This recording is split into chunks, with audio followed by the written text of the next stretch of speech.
Hello, അസ്സലാമലൈക്കും. അപ്പോൾ ഇന്ന് നല്ല മടി പിടിച്ചൊരു ദിവസമായിരുന്നു കേട്ടോ എനിക്ക്. ഞാനീ നടന്നു പോകുന്നത് പാർക്കിലോട്ടാണ്. ഈ വീഡിയോ കണ്ടാൽ തന്നെ മനസ്സിലാവും, വേണ്ടാണ്ട് വീഡിയോ എടുക്കുന്ന മാതിരിയാണ് ഞാൻ എടുക്കുന്നത്. പോണ വഴിക്ക് ജസ്റ്റ് ഒരു ആശ്വാസത്തിന് ഒരു ഐസ്ക്രീം കൈ പിടിച്ചു. ഞാൻ ബാക്ക്ഗ്രൗണ്ട് ഒന്നും കാണിക്കാതെ വെറും എൻ്റെ കാല് മാത്രം ഫോക്കസ് ചെയ്ത് പോകുന്നത്. സത്യം പറഞ്ഞാൽ എന്നോട് മറന്നു പോയതാണ് ബാക്ക്ഗ്രൗണ്ട് കാണിക്കുക. ഞാൻ പറഞ്ഞില്ല, ഇന്ന് ഭയങ്കര മടി പിടിച്ചൊരു ദിവസമായി പോയിട്ടാണ്. 500 മീറ്റർ ഓടണേൻ്റെ മതി. അപ്പോൾ കേട്ടില്ല നിങ്ങൾ. അപ്പോൾ ഞങ്ങൾ അവിടെ അടുത്തുള്ളൊരു പാർക്കിലാണ് പോയത്. അവിടെ ഇങ്ങനെ ഓടുന്ന ഗ്രൗണ്ട് പോലുള്ളൊരു പാർക്ക് ഇരുന്നത്. ഞാൻ മറന്നുപോയി സത്യത്തിൽ വീഡിയോ എടുക്കാൻ. ഇന്ന് അത്രയ്ക്കും ബോറടിച്ചതുകൊണ്ട് ജസ്റ്റ് ഒന്ന് ഇറങ്ങിയതാണെന്നൊന്ന് കൂളാവാൻ വേണ്ടിയിട്ട്. അപ്പോൾ തന്നെ വീട്ടിലേക്കും പോയി. ഗൈസ്, ഇടയ്ക്ക് ഞാൻ തന്നെ മറക്കും ഞാൻ ഇങ്ങനെ വീഡിയോ എടുത്ത് യൂട്യൂബിൽ പോസ്റ്റ് ചെയ്യുന്ന കാര്യം. അതുകൊണ്ടാണ് വീഡിയോ എടുക്കാൻ മറന്നുപോയത്.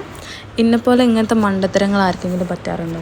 എടുത്ത വീഡിയോ വെച്ചൊരു വീഡിയോ ഉണ്ടാക്കി ഇടാൻ വിചാരിച്ചു. അങ്ങനെ പോകുന്ന വഴിക്ക് ബ്രോസ്റ്റഡ് വാങ്ങി അതും കൂടി കഴിച്ചു. അപ്പോൾ ഇൻഷാ അല്ലാഹ് അടുത്തൊരു വീഡിയോ. ബൈ.